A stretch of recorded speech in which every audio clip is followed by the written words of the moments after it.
Dans la catégorie de salariés à entrepreneurs, les nominés sont Gilbert Caillot, 54 ans, Griffon Meubles. Sa devise, les filières d'études courtes ne ferment pas la porte à l'évolution hiérarchique. Gilbert n'est âgé que de 14 ans lorsqu'il rentre en alternance chez Griffon Meubles. Ce fleuron de l'économie locale fabrique et produit du mobilier de maison revendu dans toute la France. Une société dynamique qui possède plus de 350 employés au début des années 2000.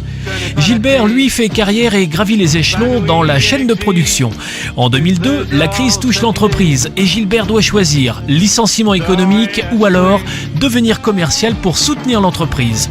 De 2002 à 2008, il est directeur commercial, double le chiffre d'affaires et diversifie l'activité dans le secteur des yachts de luxe. En 2008, la société est de nouveau en défaillance après des problèmes de gestion.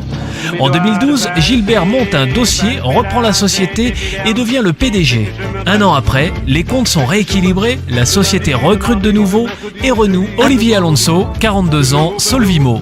Sa devise, de la considération des obstacles vient l'échec, de la considération des moyens, la réussite. Olivier fait des études de commerce et devient salarié. Depuis très jeune, il rêve de créer et d'entreprendre. Il veille régulièrement sur les salons de la franchise qui pourraient lui permettre de trouver rapidement une idée. En 2000, il décide de se lancer dans l'immobilier en devenant franchisé d'un réseau existant. En 2001, il comprend rapidement que ses compétences et sa créativité peuvent lui permettre de développer sa propre franchise. Aujourd'hui, Solvimo, c'est plus de 160 agences en France et 550 emplois créés. Thierry Saucé, 64 ans, le printemps de l'optimisme. Sa devise, les raisonnables ont duré, les passionnés ont vécu.